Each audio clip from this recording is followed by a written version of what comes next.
আবু মাহাজুরা বলে, আমি হাঁটু গেড়ে পেয়ারা নবীর সামনে বসেছিলাম, আমার এই মাথার চুলের মধ্যে মুবারক হাত লাগিয়ে বিশ্বনবী নিজে আমাকে আজানের প্রতিটা বাক্য শিক্ষা দিয়েছেন। বিশ্বনবীর মুবারক হাত, পবিত্র হাত আমার মাথার চুলের যেই জায়গায় লেগেছে, আমি চাই ওই চুলগুলা নিয়ে আমি আমার কবরের ভিতরে যাব। অষ্টম হিজরিতে হুনাইনের যুদ্ধে রাসূল সাল্লাল্লাহু আলাইহি ওয়াসাল্লাম ফিরে আসতেছেন মদিনায়। পথিমধ্যে বেলাল রাদিয়াল্লাহু তাআলা আনহু আজান দিচ্ছেন। কি দিচ্ছেন? তো পাশে ছিল মুশরিকদের একটা পল্লী, কিছু মুশরিক তরুণ, কিছু অমুসলিম কিশোর, তারা আজানকে ব্যঙ্গ করতেছে। আমাদের বাংলায় মুখ ভেঙ্গানো বলে আর কি। বেলাল রাদিয়াল্লাহু তাআলা আনহু আজান দিচ্ছেন, ওই বাচ্চাগুলো মুশরিক, তো ওরা আজানকে ব্যঙ্গ করতেছে, বিকৃতি করে ওরাও আজান দিচ্ছে। উদ্দেশ্য হচ্ছে আজানকে নিয়ে ঠাট্টা করা। উদ্দেশ্য কি? ঠাট্টা করা। ব্যাপারটা মনে কষ্ট পাওয়ার মতো ব্যাপার না? কিন্তু বিশ্বনবী ওইখানে দেখেন কি খুঁজলেন। বিশ্বনবী খেয়াল করলেন অমুসলিম কিশোরদের মধ্য থেকে একটা কিশোরের গলাটা বড় দরাজ গলা, কণ্ঠটা বড় সুন্দর। খেয়াল করে দেখলেন যে কিছু কিশোর বেলালের আজানকে ব্যঙ্গ করে, বিকৃতি করে, কিন্তু একজনের কণ্ঠ দেখতে পাচ্ছেন না এত দূরে, কিন্তু কণ্ঠটা বড় সুন্দর, দরাজ গলা। বিশ্বনবী সাহাবীদেরকে বললেন, ধরো এগুলারে, ধরো। সবগুলারে ধরে বিশ্বনবীর সামনে আনা হলো। ওরা হাঁটু গেড়ে বসলো। বিশ্বনবী বললেন, তোমাদের মধ্যে কে যেন ব্যঙ্গ করে আজান দিচ্ছিল, তার গলাটা বড় উঁচু, গলার বেসটা বড় মজবুত, মেলোডিয়াস, সুমধুর কণ্ঠ। কে? আবু মাহজুরা বলে, আমার বন্ধুরা সবাই আমার দিকে আঙ্গুল দেখায়, আমি পড়ে গেছি বিপদে। রাসূল সাল্লাল্লাহু আলাইহি ওয়াসাল্লাম বাকি অমুসলিম তরুণদেরকে ছেড়ে দিলেন, বললেন তোমরা যাও। এবার আবু মাহজুরারে পাইছে। আবু মাহজুরার চুলের মধ্যে হাত দিলেন বিশ্বনবী, মাথায় হাত দিয়ে বললেন, এবার আজান দাও দেখি। আবু মাহজুরা বলে, আমি তো আজান দিতে জানি না, কারণ আমি তো বেলালেরটা শুইনা দিছি, আমার তো মুখস্থ নাই, আমি তো আজান দিতে জানি না। বিশ্বনবী বললেন, জানো না? তাহলে আসো, আমি তোমারে শিখাই দেই। সুবহানাল্লাহ পড়েন। আবু মাহজুরা হাঁটু গেড়ে বসে, বিশ্বনবীর মোবারক হাত আবু মাহজুরার চুলের মধ্যে। বিশ্বনবী আজানের মুআল্লিম আবু মাহজুরাকে বলতেছে, ঠিক আছে তোমারে শিখাই দিচ্ছি, আমি যা যা বলবো আমার সাথে সাথে বলো, পারবা? আবু মাহজুরা বলে, পারবো। বিশ্বনবী আজান দিচ্ছেন, মাথায় হাত দিয়ে আল্লাহু আকবার, আল্লাহু আকবার। আবু মাহজুরা এই বাক্যটা পড়লেন। বিশ্বনবী দ্বিতীয় বাক্য পড়তে আরম্ভ করলেন, আল্লাহু আকবার,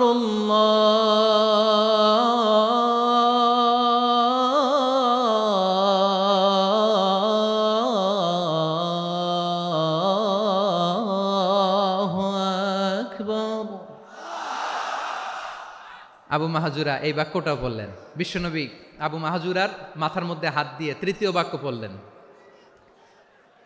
আশহাদু আল্লা ইলাহা ইল্লাল্লাহ,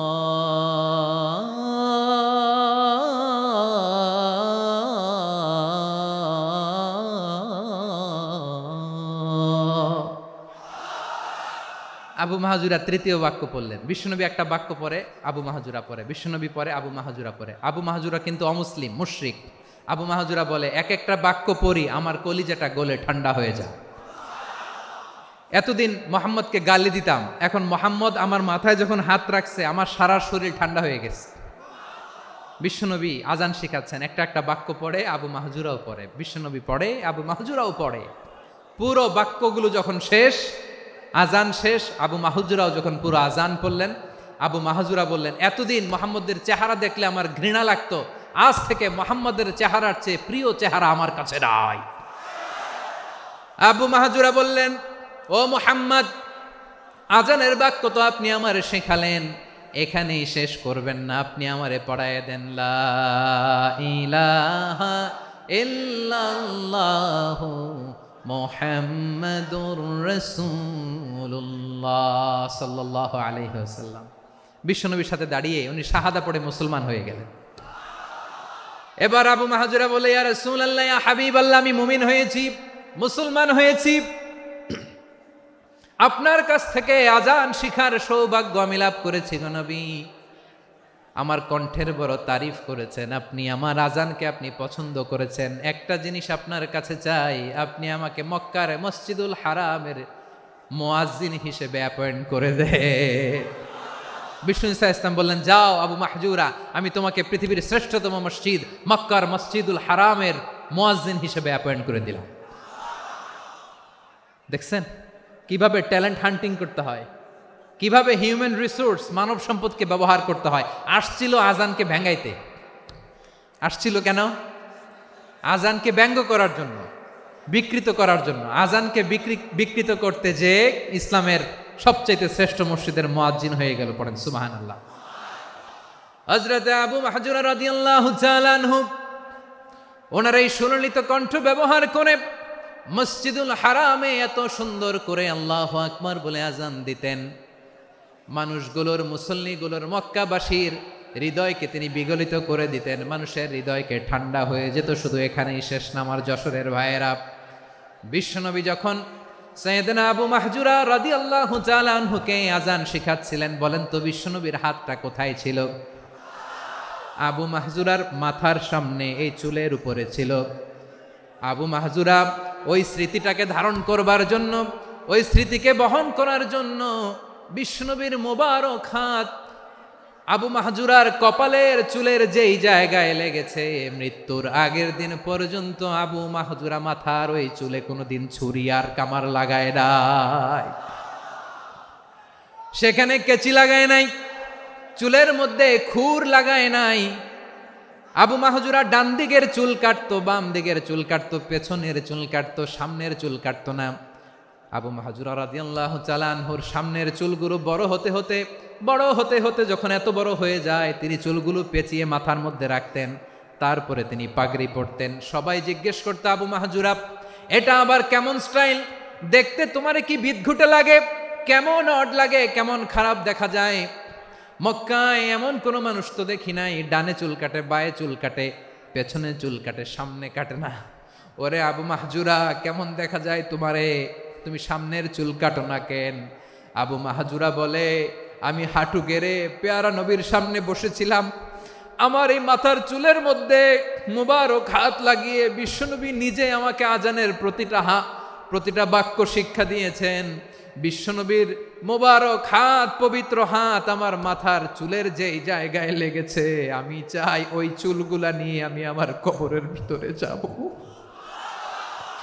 সাইয়েদনা আবু মাহজুরা রাদিয়াল্লাহু তাআলা আনহু ইন্তেকালের আগের পর্যন্ত মাথার সামনের চুলগুলা কাটে নাই।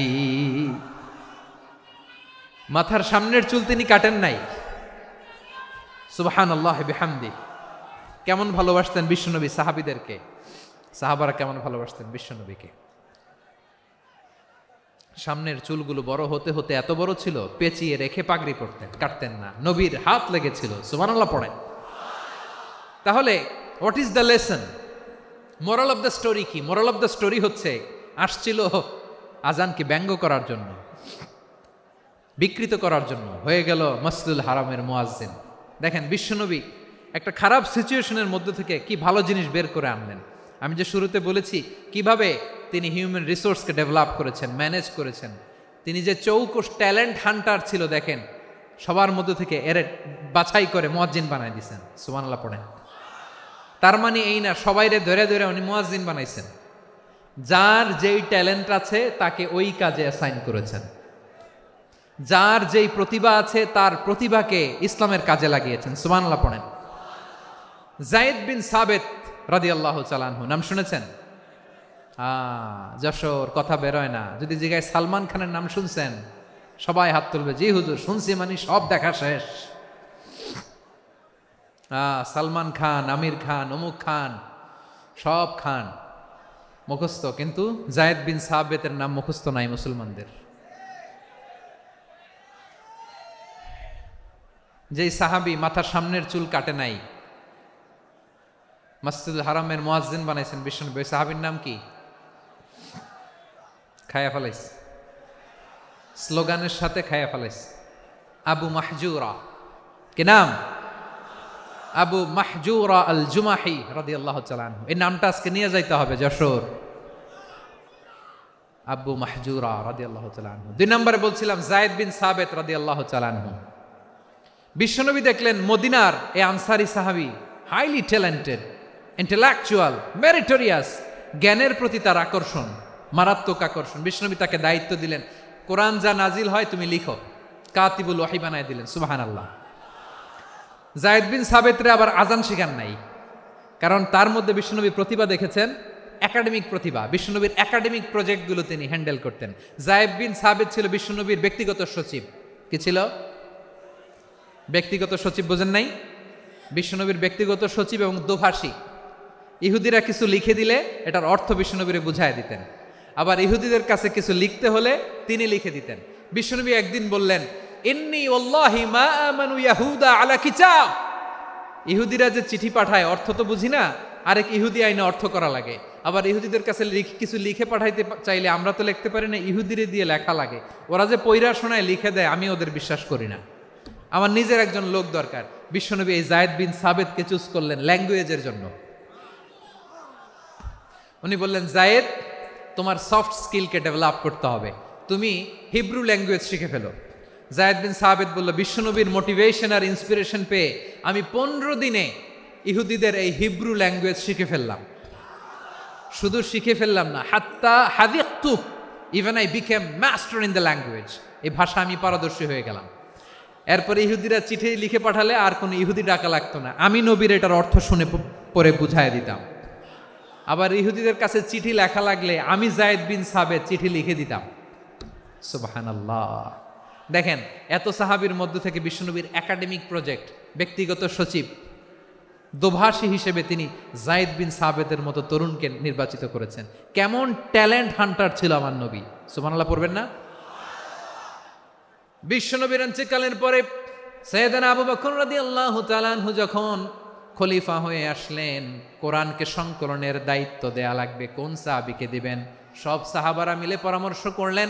সাইয়েদনা আবু বকর, ওমর সবাই মিলে এই বিশাল কোরআন সংকলনের গুরু দায়িত্ব বিশ্বনবীর ব্যক্তিগত সচিব, বিশ্বনবীর দোভাষী, বিশ্বনবীর সিলেক্ট করাই লোক যায়েদ ইবনে সাবিত রাদিয়াল্লাহু তাআলা আনহুকে দিয়েছে। কোরআনের কপি তো আজকে এখানে রাখে নাই। এই যে আজকের যে কোরআন পড়েন, এটা আগে এরকম ছিল না। কোরআন নাজিল হলে সাহাবারা চামড়ার, ওটের চামড়ায় লিখে ফেলতো, ওটের চ্যাপ্টা হাড্ডির মধ্যে লিখে ফেলতো, গাছের গুড়ির মধ্যে লিখে ফেলতো, বিভিন্ন জনের কাছে ছড়ানো ছিটানো ছিল। আবু বকর রাদিয়াল্লাহু তাআলা আনহু একসাথে করলেন, পরবর্তীতে উসমান রাদিয়াল্লাহু তাআলা আনহু একসাথে করলেন। 114 সূরার এখন এই মুসহাফ, এই কম্পাইলেশন, এই কপি আমরা পেয়েছি, যার হিউজ কন্ট্রিবিউশন ছিল। এই পুরো কোরআন কম্পাইলেশনের প্রজেক্ট ম্যানেজার ছিল যায়েদ বিন সাবিত রাদিয়াল্লাহু তাআলা। কোরআন কম্পাইলেশনের প্রজেক্ট ম্যানেজার। দেখেন, উনারে মাথায় হাত দিয়ে আজান শিখায় নাই। সুবহানাল্লাহ কইবেন না? তাহলে প্রথম সাহাবী আবু মাহজুরাকে মুয়াজ্জিন বানাইলেন, যায়েদ বিন সাবিতকে ব্যক্তিগত সচিব আর দোভাষী বানালেন, মুসআব ইবনে উমাইর রাদিয়াল্লাহু তাআলা আনহুকে ইসলামের প্রথম অ্যাম্বাসেডর বানালেন। তাহলে তৃতীয় নাম্বার একজন সাহাবীর নাম বলছি, মুসআব ইবনে উমাইর। মুসআব কি নাম? নামটা কেমন লাগে? এই কয়েকজনের ভাল লাগে, বাকিদের ভাল লাগে না? ভাল লাগে। 3 নম্বর সাহাবীর নাম মুসআব। কি নাম? He was the first ambassador in Islam. ইসলামের প্রথম ডিপ্লোম্যাট, প্রথম কূটনৈতিক, ইসলামের প্রথম কূটনৈতিক, ইসলামের প্রথম ডিপ্লোম্যাট, প্রথম অ্যাম্বাসেডর মুসআব ইবনে উমাইর। মক্কার তরুণ যুবক, উনি পারফিউম লাগাইলে মানুষ দেখলেই বুঝতো এটা মুসআব লাগাইছে। এমন ড্যাশিং ফেসের ছিল, এমন স্মার্ট ড্যাশিং ফেস, এমন পার্সোনালিটির মানুষ ছিল মুসআব রাদিয়াল্লাহু তাআলা আনহু। কারণ যিনি ইসলামের স্পোকম্যান হবেন, মুখপাত্র হবেন, তার স্মার্ট হওয়ার দরকার আছে না নাই? আকাবার প্রথম শপথ যখন হলো, তাদের সাথে বিষ্ণু ঈসা ইসলাম মদিনাতে একজন মুখপাত্র পাঠালেন, ডিপ্লোম্যাটকে পাঠালেন, অ্যাম্বাসেডর অফ ইসলাম, তিনি হচ্ছেন মুসআব ইবনে উমাইর। পড়েন সুবহানাল্লাহ। বিশ্বনবী দেখলেন সে অনেক স্মার্ট, তার ডেডিকেশন আছে, সিনসিয়ারিটি আছে, এবং মদিনায় যে আউস খাজরাজ গোত্রের নেতাদের সাথে ডিল করতে হবে, ইহুদিদের সাথে ডিল করতে হবে, ওখানে একজন পাক্কা জানু খেলোয়াড়ের দরকার আছে না নাই? মুসআব ইবনে উমাইর রাদিয়াল্লাহু তাআলা আনহু, ওনাকে বিষ্ণু ইসা ইসলাম চুজ করলেন। এবং বিষ্ণু ইসা ইসলামের এই চুজিংটা, এই সিলেকশনটা এত সুন্দর ছিল, তিনি মদিনাতে যে বিশ্বনবী আসার আগেই মদিনার জমিনকে তিনি উর্বর করে ফেলছেন। প্রতিটা ঘরে ঘরে কালিমার দাওয়াত তিনি পৌঁছায় দিচ্ছেন। জুমার বিধান নাজিল হয়েছে, কিন্তু মক্কায় পরিবেশ নাই জুমা পালনের। বিষ্ণু ইসা ইসলাম একজনকে দিয়ে খবর পাঠালেন, যাও মদিনায় মুসাবকে যে বলো, মুসাব তো আমার শিক্ষক, আমার স্পোকম্যান, মদিনাতে যেন তারা জুমা কায়েম করে। বিশ্বনবীর আগেই মুসাব মদিনার মুসলিমদেরকে নিয়ে মদিনায় প্রথম জুমা কায়েম করে ফেলছে। কোন সুবহানাল্লাহ। ডিপ্লোম্যাটদের কেমন হইতে হয়, অ্যাম্বাসেডারের কেমন হইতে হয়, মুসআব রাদিয়াল্লাহু তাআলা আনহুর কাছ থেকে শিখে নাও। মুসআব নামটা কেমন লাগে?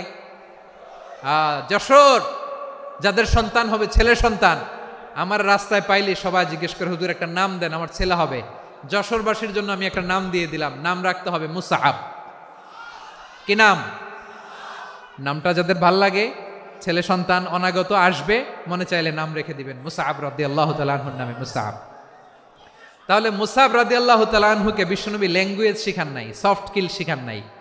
যায়েদ রাদিয়াল্লাহু তিনি হিব্রু ল্যাঙ্গুয়েজ শিখেছেন, সুরিয়ানি শিখেছেন, কিন্তু মুসআবকে তিনি বানিয়েছেন the spokesman of Islam, the first diplomat, the ambassador of Islam. সুবহানাল্লাহ পড়বেন না? আব্দুল্লাহ ইবনে আব্বাস রাদিয়াল্লাহু তাআলা আনহু বিশ্বনবীর কাজিন, চাচাতো ভাই। আবার মাইমুনা রাদিয়াল্লাহু তাআলা আনহু, মাইমুনা নবীর স্ত্রী, তিনি ছিলেন আব্দুল্লাহর আপন খালা। তো নবীর বউ যদি ওনার খালা হয়, নবী তার কি? বুঝে নাই, নবী তার কি? খালু। তাহলে সম্পর্ক অনেক গভীর, কাজিন আবার খালু। ছোট্ট মানুষ, তাই রাতে মাঝে মাঝে ঘরে থাকতো। বিশ্বনবী দেখলেন আব্দুল্লাহ যেহেতু আমার ঘরে ঢুকতে পারে, আব্দুল্লাহরে এই উম্মতের বড় শিক্ষাবিদ বানাইতে হবে। কথা বোঝে নাই? আব্দুল্লাহকে কি বানাইতে হবে? শিক্ষাবিদ, এডুকেটর অফ দিস উম্মাহ, এই উম্মার শিক্ষাবিদ বানাইতে হবে। তাই আব্দুল্লাহ ইবনে আব্বাসকে বিশ্বনবী হাতে কলমে শিক্ষা দিয়েছেন। আব্দুল্লাহ ইবনে আব্বাস রাদিয়াল্লাহু তাআলা আনহু, ওনাকে বিশ্বনবী হাতে কলমে শিক্ষা দিয়েছেন, যেহেতু উম্মতের শিক্ষাবিদ হবেন, এডুকেটর হবেন। তো বিশ্বনবী রাতে যখন তাহাজ্জুদ পড়তেন, ছোট্ট আব্দুল্লাহ ঘরে থাকতো। বুঝতে পেরেছেন? ছোট্ট মানুষ তো ঘরে থাকতো।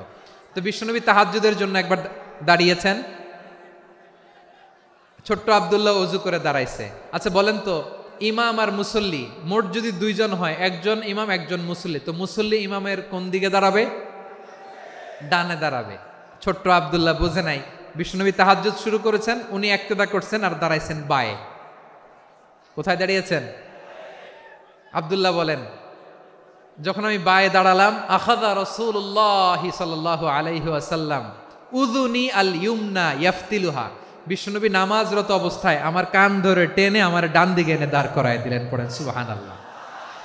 দেখেন হাতে কলমে শিক্ষা। আর জীবনে ভুল হবে? কথা কয় না, আর ভুল হবে? আর ভুল হবে না। এভাবে বিশ্বনবীর অনেক সঙ্গ পেয়েছেন, সফর করেছেন, একই বাহনে বসেছেন, এক বাহনে বসে লম্বা নাসিহত করেছেন, বলেছেন, ইয়া গোলাম ইহফাজিল্লাহ ইয়াহফাজকা, ইহফাজিল্লাহ তাজিদহু তুজাহাক, ইযা সাআলতা ফাসআলিল্লাহ ওয়া ইযা ইসতাআনতা ফাসতাইন বিল্লাহ। আল্লাহর বিধান মানো, আল্লাহর বিধান রক্ষা করো, আল্লাহ তোমায় রক্ষা করবে। আব্দুল্লাহ, চাইতে হলে আল্লাহর কাছে চাও, সাহায্য চাইতে হলে আল্লাহর কাছে সাহায্য চাও। মনে রেখো, গোটা বিশ্বের সবাই যদি তোমার সাহায্য করতে চায়, ততটুকুই করতে পারবে যতটুকু আল্লাহ তোমার নসিবে রেখেছে। গোটা বিশ্ব যদি তোমার বিরুদ্ধে ষড়যন্ত্রে দাঁড়িয়ে যায়, ক্ষতি ততটুকু করতে পারবে যতটুকু তোমার জন্য বরাদ্দ আছে, এর বাইরে কিছু করতে পারবে না। আওয়াজ করে বলেন ঠিক কিনা? এভাবে হাতে কলমে শিখিয়েছেন, বিশ্বনবীর সঙ্গ পেয়েছেন। ওনাকে বিষ্ণু ইসলাম শিক্ষাবিদ, এডুকেটর অফ দিস উম্মাহ হিসেবে সিলেক্ট করেছেন, হাতে কলমে শিখিয়েছেন। বিশ্বনবী একবার প্রকৃতির ডাকে সাড়া দিয়ে এসেছেন। এখন কি করতে হবে? নামাজের জন্য অজু করতে হবে। বিশ্বনবী এসেই দেখেন অজুর বদনায় পানি ভরা, খুশি হয়ে গেলেন, বললেন, কে রেখেছে পানি? একজন বলল, আব্দুল্লাহ রেখেছে। বিশ্বনবী অত্যন্ত খুশি হলেন, খুশি হয়ে একটা দোয়া করলেন, বললেন, আল্লাহুম্মা ফাক্কিহু ফিদ্দীন ওয়া আল্লিমহু তা'ওয়ীল। আল্লাহ, তুমি আব্দুল্লাহকে দ্বীনের বুঝ দিও আর কোরআনের তাফসির শিক্ষা দিও। বিশ্বনবীর এই দোয়া এমন লাগছে, উনি রাইসুল মুফাসসিরিন, এই পৃথিবীতে যত মুফাসসির ছিল, যত মুফাসসির আসবে, সকল মুফাসসিরের সম্রাট হিসেবে স্বীকৃত হয়েছেন। আব্দুল্লাহ ইবনে আব্বাস, বিশ্বনবী ওনারে আজান শিখান নাই, বিশ্বনবী ওনারে ল্যাঙ্গুয়েজ শিখান নাই, বিশ্বনবী ওনারে অ্যাম্বাসাডর বানান নাই, হাতে কলমে শিক্ষা দিয়েছেন। ছোট্ট মানুষ, বিশ্বনবী ইন্তেকাল করলেন, আবু বকরের সময় গেল, ওমরে ফারুকের খেলাফত, তখনও তিনি তরুণ। ওমরে ফারুক রাদিয়াল্লাহু তাআলা আনহু ওনার ক্যাবিনেট মিনিস্ট্রির বৈঠকে এ আব্দুল্লাহ ইবনে আব্বাসকে পাশ দিয়ে বসায় রাখতেন। বয়স্ক সাহাবারা এটা পছন্দ করতো না, তারা বলতো ঘটনা কি, আব্দুল্লাহর মতো ছেলে নাতি আমাদের আছে, এরা কেন রাখে ওমরে ফারুক? ওমরে ফারুক এটা টের পেলেন, তিনি বুঝতে পারলেন যে ক্যাবিনেট মেম্বাররা এটা পছন্দ করে না, ছোট্ট আব্দুল্লাহরা কেন রাখি, কেন যে রাখি এটা একদিন বুঝাবো। একদিন মিটিংয়ে তিনি সবাইকে বললেন, ইদা জাআ নাসরুল্লাহি ওয়াল ফাতহ। এই আয়াত দ্বারা উদ্দেশ্য কি বলেন তো মুরব্বী সাহাবীরা? এক সাহাবী বলেন, এই সূরা দ্বারা উদ্দেশ্য, আল্লাহ বলেছেন আমাদেরকে বিভিন্ন ল্যান্ড, বিভিন্ন এলাকা বিজয় করতে হবে। ওমরে ফারুক বললেন না, হয়নি। আরেকজন বললেন, বিজয় হওয়ার পর আমাদের বেশি বেশি আল্লাহর বরত্বের ঘোষণা দিতে হবে, এটা উদ্দেশ্য। ওমরে ফারুক বললেন না, হয় নাই। যারা জিজ্ঞেস করেন কেউ পারে না। সব শেষে বিশ্বনবী ছোট্ট আব্দুল্লাহরে বলেন, আব্দুল্লাহ, ইদা জাআ নাসরুল্লাহি ওয়াল ফাতহ এর দ্বারা উদ্দেশ্য কি বলতো? ছোট্ট আব্দুল্লাহ বলেন, হুয়া আজালু রাসূলিল্লাহ। এই আয়াত দ্বারা বিশ্বনবীর বিদায়কে উদ্দেশ্য নেওয়া হয়েছে। ওমরে ফারুক বললেন, হাযা হুয়া, এটাই তো সঠিক উত্তর, এটাই সঠিক তাফসীর এই আয়াতের। কারণ ইদা জাআ নাসরুল্লাহি ওয়াল ফাতহ, যখন আল্লাহর সাহায্য আর বিজয় আসবে, ওয়া রাআইতান নাসা ইয়াদখুলুনা ফি দীনিল্লাহি আফওয়াজা, আপনি দেখবেন দলে দলে ঢলে ঢলে বানের পানির মতো মানুষ ইসলামের দিকে ঢুকতেছে, ইসলামের বিজয় হয়েছে। তো ইসলামের বিজয়ের মিশন নিয়ে নবী আসছে, বিজয়ী যখন হয়ে গেছে এখন তো নবীর বিদায় হবে। জোরে বলেন ঠিক কিনা? কোন সাহাবী এই সূক্ষ্ম কথাটা ধরতে পারে নাই, ওই আব্দুল্লাহ ছাড়া। আব্দুল্লাহ যখন উত্তর দিছে, সব সাহাবীদের টনক নড়েছে। এরপর থেকে কোনো ক্যাবিনেট মিটিংয়ে আর কোনো সাহাবারা কোনো প্রশ্ন করে নাই, আওয়াজ করে পড়েন সুবহানাল্লাহ। বিশ্বনবী আব্দুল্লাহ ইবনে আব্বাসকে দ্য এডুকেটর অফ দ্য উম্মাহ, উম্মার শিক্ষাবিদ হিসেবে গ্রহণ করেছেন। আওয়াজ করে পড়তে হবে আল্লাহু আকবার। সাহাবীদের নামগুলো মনে থাকবে? এক নম্বরে আবু মাহজুরা, মুয়াজ্জিন বানাইছেন। যায়েদ ইবনে সাবিত, দোভাষী, ট্রান্সলেটর অফ প্রফেট, এবং তিনি ছিলেন বিশ্বনবীর ব্যক্তিগত সচিব। Musab ibn Umair, the first ambassador and diplomat of Islam. Abdullah ibn Abbas, এই উম্মার সবচেয়ে বড় এডুকেটর, শিক্ষাবিদ। আরেকজন ছিল আব্দুল্লাহ ইবনে মাসউদ রাদিয়াল্লাহু তাআলা আনহু। দুই আব্দুল্লাহ, আব্বাস গেল, আরেকজন হচ্ছে মাসউদ। মক্কার তরুণ, ছাগল পালতো মুশরিকের বিশ্বনবী আর আবু বকর রাদিয়াল্লাহু তাআলা আনহু একবার গেলেন, যে দেখে এই তরুণ দাঁড়ায় আছে। বিশ্বনবী বলেন, আমি খুব ক্ষুধার্ত, তোমার কাছে কি দুধ আছে ছাগলের? আব্দুল্লাহ ইবনে মাসউদ বলে, আছে। ওয়ালাকিন আনা মুতামান, কিন্তু যে দুধ আছে এটা আমানতের, আমি দিতে পারবো না। বিশ্বনবী এইটা শুনেই তারা টার্গেট করে ফেলছে। আনা মুতামান, দুধ আছে কিন্তু এটা আমার মালিকের, আমি তো দরদ দেখাই, আমার মালিকের দুধ আপনি পথিক, আপনারে দিতে পারি না। বিশ্বনবী টার্গেট করে ফেলছেন, এরে আমার কাজে লাগাইতে হবে। বিশ্বনবী বললেন, আচ্ছা ঠিক আছে, দুধ দিও না, কিন্তু এমন ছাগি আছে কিনা যেই ছাগির সাথে কোনো ছাগলের মিলন হয় নাই, তার ওলানে দুধও আসে নাই, বাচ্চাও নাই, এরকম ছাগির থেকে যদি আমি দুধ খাই তাহলে তো সমস্যা নাই। বলতেছে, এরকম ছাগির থেকে দুধ খাইলে সমস্যা নাই, কারণ এরকম ছাগির ওলান থেকে দুধ আসবেও না। বলতেছে, ঠিক আছে, এরকম একটা ছাগি নিয়ে আসা হলো। বিশ্বনবী বিসমিল্লাহ বলে ওই ছাগির ওলানে হাত দিলেন। হাত দিতে দেরি, পুরো ওলানটা দুধে ভরে যেতে দেরি হয় না। বিশ্বনবী আর আবু বকর রাদিয়াল্লাহু তাআলা আনহু দহন করে পেট ভরে খেলেন। এই দৃশ্য আব্দুল্লাহ ইবনে মাসউদের হৃদয়ে দাগ কাটলো। এই মুজিজা দেখে তিনি বললেন, আশহাদু আল্লা ইলাহা ইল্লাল্লাহ ওয়া আশহাদু আন্না মুহাম্মাদুর রাসূলুল্লাহ। তিনি ষষ্ঠ মুসলিম ছিলেন, 6 নম্বর মুসলমান। ওনাকে টার্গেট করে বিশ্বনবী দেখলেন এমন ইন্টেলেকচুয়াল ব্রেন, উনি সূক্ষ্ম সূক্ষ্ম জিনিস বুঝে বেশি, ফিকহি জ্ঞান ওনার মধ্যে বেশি। বিশ্বনবী ওনাকে কোরআনের জ্ঞান শিক্ষা দিতে লাগলেন। উনি বিশ্বনবী সবার কাছে কোরআন শোনায়, কিন্তু বিশ্বনবী নিজে আব্দুল্লাহ ইবনে মাসউদের কাছ থেকে কোরআন শুনতো। বিশ্বনবী একবার বললেন, ইকরা আলাইয়া ইয়া মাসউদ। ইবনে মাসউদ একবার শোনাও তো কোরআন দেখি। আব্দুল্লাহ ইবনে মাসউদ বলে, আকরাউ আলাইকা ওয়া আলাইকা উনজিল। নবী, আপনার উপর কোরআন নাজিল হয় আর আমি আপনার সামনে কোরআন পড়ব। বিশ্বনবী বললেন, ইন্নী উহিব্বু আন আসমাআহু মিন গায়রি। আমি নিজে পড়তে যেমনি ভালোবাসি, অন্যে পড়ুক আমি শুনবো, এটাও আমি ভালোবাসি। সূরা নিসা তিনি তেলাওয়াত করে শুনিয়েছেন। এমন সূক্ষ্ম সূক্ষ্ম বিষয় বিশ্বনবী উনাকে ধরিয়ে দিয়েছেন, উনি হয়ে গিয়েছেন আব্দুল্লাহ ইবনে আব্বাস হয়েছেন রাইসুল মুফাসসিরিন, উনি হয়ে গিয়েছেন ফাকিহুল উম্মাহ। উনার চাইতে বড় ফকি এই পৃথিবী আর দেখবে না, চিল্লায় বলেন সুবহানাল্লাহ। উনি বলতেন ওয়াল্লাহি ওয়াল্লাহি ইল্লাযী লা ইলাহা গায়রু মা উনজিলাত সূরাতুন ইল্লা ওয়া আনা আ'লামু আইনা উনজিলাত ওয়া ফীমা উনজিলাত। বিশ্বনবী এমন ভাবে কোরআনের দার্স আমাকে দিয়েছেন, কোরআনে যত সূরা নাজিল হয়েছে, যেখানে নাজিল হোক না কেন আমি জানি এটা কোথায় নাজিল হয়েছে এবং কোন প্রেক্ষাপটে নাজিল হয়েছে।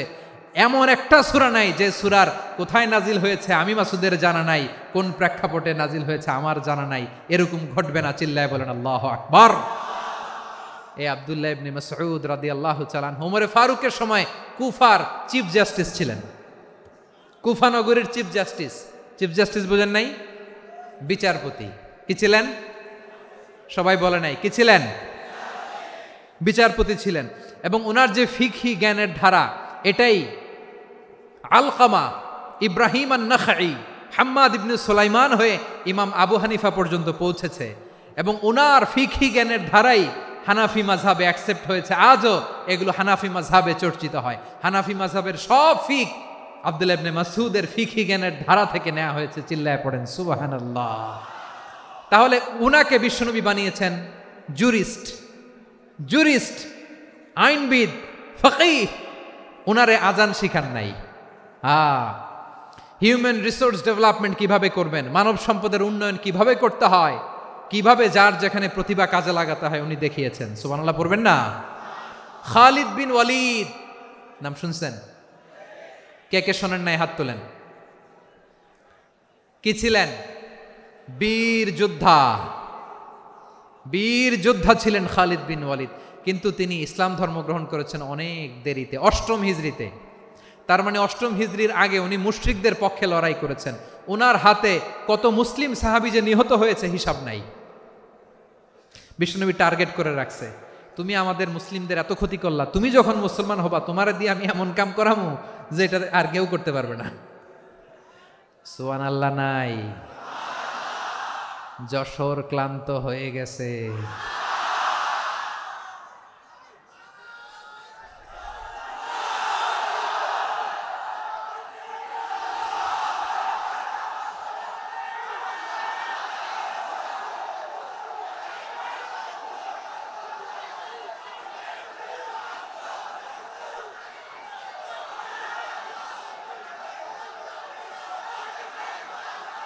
মাশাআল্লাহ, বসুন বসুন বসুন। খালিদ বিন ওয়ালিদ রাদিয়াল্লাহু তাআলা আনহু 8ম হিজরিতে মুসলিম হয়েছেন, মক্কা বিজয়ের আগে। তো মক্কা বিজয়ের আগে যখন মুসলিম হয়েছেন, এর আগে কি করছেন? কাফিরদের সাথে যুদ্ধ করেছেন। উনি উহুদের যুদ্ধে মুসলমানদের যে পরাজয় ভাব, কঠিন পরিস্থিতির মুখোমুখি উনার কারণে পেছন থেকে এমন আতর্কিত আক্রমণ করেছেন, মুসলমানদেরকে কচুকাটা করেছেন। 8ম হিজরিতে আল্লাহ তাআলা হেদায়েতের নূর দিয়ে ওনার হৃদয়টাকে উজালা করে দিলেন। লা ইলাহা এটা এমন বাণী যার হৃদয়ে একবার টাচ খাবে, এইটা থেকে সে আর পালিয়ে বেড়াতে পারে। ঝিনুকের ভেতর লুকিয়ে থাকে যেমন মতি, ঝিনুকের ভেতর লুকিয়ে থাকে যেমন মতি, কলমা শাহাদাতে আছে আল্লাহর জ্যোতি, কলমা শাহাদাতে আছে আল্লাহর জ্যোতি। ঠিক কিনা বলেন? মক্কা বিজয়ের আগে মুসলিম হলেন, হওয়ার পরেই বিশ্বনবীর টার্গেট ফুলফিল হলো। ওই যে টার্গেট করে রেখেছেন আর দোয়া করেছেন, খালিদ বিন ওয়ালিদ যদি মুসলিম হয় তাকে আমি মিলিটারি চিফ বানাবো। ওনাকে আজান শিখান নাই, ওনারে কান ধইরা নামাজের এই মাথা থেকে ওই মাথা আনান নাই, ফিকহি কোরআনের সূক্ষ্ম তাফসীর ওনারে শিখান নাই, অ্যাম্বাসেডর বানান নাই। বিষ্ণু ইসলাম উনাকে সামরিক অভিযানে প্রেরণ করেছেন। সামরিক অভিযানে তিনি প্রেরণ করেছেন। উনার জীবদ্দশায় উনার নেতৃত্বে যতগুলো যুদ্ধ হয়েছে, একটা যুদ্ধেও তিনি পরাজয় বরণ করেন নাই। ওমরে ফারুকের সময়কালে তিনি চিফ অফ মুসলিম মিলিটারি, মানে মুসলিম সেনাপতি হয়েছেন। যশোর আওয়াজ করো, ঠিক কিনা বলো? সেনাপতি, মুসলিম সেনাপতি। তাহলে কিভাবে হিউম্যান রিসোর্স ব্যবহার করতে হয় গোটা বিশ্ব আমার নবীর কাছ থেকে শিখে নাও। খালিদ বিন ওয়ালিদ, ওনাকে বিশ্বনবী একটা উপাধি দিয়েছেন। উপাধিটা হচ্ছে সাইফুল্লাহিল মাসলুল, আল্লাহর নাঙ্গা তরবারি, আল্লাহর খোলা তরবারি, দ্য ওপেন সোর্ড অফ আল্লাহ। খালিদ বিন ওয়ালিদ, মুসলিম সেনাপতি। হাসান বিন সাবেত, নাম শুনছেন? দেখি উনি কি ছিল বলেন। রাসূলের সভা কবি, কালচারাল হিজিমনিকে ডিফিট করার জন্য। উনি ভালো অস্ত্র চালানো জানতেন না, ওই কাজে উনি যেতেন না। ওনার ছিল কাব্য প্রতিভা। কাব্য প্রতিভা, কাফিররা কবিতা দিয়ে নবীকে গালি দিত। বিশ্বনবী বলতেন, ইয়া হাসান আজিব আন রাসূলিল্লাহ, তুমি নবীর হয়ে কাফেরদের এই কথাগুলোর জবাব দাও। বিশ্বনবীর একটা মিম্বার ছিল, বিশ্বনবীর মিম্বারের পাশাপাশি মসজিদে নববীতে এই হাসান বিন সাবেতের জন্য বিশ্বনবী একটা স্পেশাল মিম্বার বানিয়ে দিয়েছেন। এখান থেকে তুমি জবাব দাও। এবং বিশ্বনবী বলেছেন, আল্লাহুম্মা আইয়িদহু বিরূহিল কুদুস, আল্লাহ হাসান আমার পক্ষে জবাব দেয়, তুমি জিব্রাইল মারফত তাকে সাহায্য পাঠাইয়া দিও। রাসূল সাল্লাল্লাহু আলাইহি ইসলামের সভা কবি, the poet of the prophet, নবীর কবি। উনি কবিতা দিয়ে এমন উচ্চাঙ্গের ভাষায় কবিতা দিয়ে তিনি জবাব দিতেন, কাফিরদের গা শিহরে যেত, তাদের হৃদয়ে আগুন ধরে যেত। তাহলে এরকম কবিরও দরকার আছে না নাই? এখন যাকে আল্লাহ দিছে কাব্য প্রতিভা, এরা যদি আপনি যুদ্ধের ময়দানে পাঠান হবে? যারে দিছে সুরেলা গলা, এরা যদি অ্যাম্বাসেডর বানান হবে না। হাসান বিন সাবেত ছিলেন বিষ্ণু ইসলামের কবি। হুযায়ফা ইবনুল ইয়ামান, বিশ্বনবীর গোয়েন্দা বিভাগের প্রধান। কিসের প্রধান? হুযায়ফা ইবনুল ইয়ামান, ওনার ছিল ডিটেকটিভ মাইন্ড। ডিটেকটিভ মাইন্ড, গোয়েন্দা বিভাগের প্রধান। এবং উনি হচ্ছেন সাহিবু সিররি রাসূলিল্লাহ, রাসূল সাল্লাল্লাহু আলাইহি ওয়াসাল্লামের গোপন তথ্যের ধারক বাহক। নবীর যেই কথা কেউ জানে না, সব হুযায়ফার পেটের ভিতরে ছিল। সুবহানাল্লাহ পড়েন। মদিনার যত ইহুদিদের একটা লিস্ট ছিল, এই লিস্ট শুধু দুইজন জানতো, বিশ্বনবী আর হুযায়ফা। সুবহানাল্লাহ পড়বেন না? তাহলে ওনাকে কোন দায়িত্ব দিছে? কোন বিভাগ? যশোর, আওয়াজ করো, কোন বিভাগ? গোয়েন্দা বিভাগের হেড ছিল। খন্দকের যুদ্ধে প্রচন্ড আজকের মতো শৈত্য প্রবাহ, মাটি খনন করতে করতে সাহাবীদের পেটে ক্ষুধা নাই, দাঁড়াইতে পারে না নামাজের জন্য, এত ক্লান্ত, ক্ষুধা, ক্লান্ত, শ্রান্ত। বিশ্বনবী বললেন, কে আছো? এই কঠিন শীত, এই ভয় আর ক্ষুধার মধ্যেও খন্দকের পরীক্ষার টপকে শত্রু শিবিরে যে আমাকে তথ্য দিবা, কে আছো? কারো গায়ে শক্তিই নাই যে দাঁড়াবে, কেউ দাঁড়ায় না। বিশ্বনবী তখন নিজে হুযায়ফাকে ডাক দিলেন, হুযায়ফা, যে আমাকে আজকে শত্রু শিবিরের তথ্য এনে দিবে, সে জান্নাতে আমার মোরাফাকা, আমার সঙ্গী হবে। হুযায়ফা রাদিয়াল্লাহু ইবনুল ইয়ামান জীবনের ঝুঁকি নিয়ে এই ক্ষুধা, শৈত্য প্রবাহ, কোল্ড ওয়েভসকে উপেক্ষা করে পরীক্ষা টপকে শত্রু শিবিরে যে সবার কথাগুলো চুপে চুপে শুনে বিশ্বনবীর দরবারে এসে গোয়েন্দাদের মতো তথ্য সরবরাহ করেছে। বিশ্বনবীর গোয়েন্দা বিভাগের প্রধান হুযায়ফা ইবনুল ইয়ামান ইন্টেলিজেন্স বিভাগ চালাতেন। মুনাফিকদের নাম ওনার কাছে ছিল। মুআয ইবনে জাবাল মদিনা রাষ্ট্রের সবচেয়ে সিনিয়র আমলা ছিলেন। আমলাতন্ত্র চিনেন তো? প্রশাসনিক কাজ যারা চালায়, অ্যাডমিনিস্ট্রেশন বোঝেন না?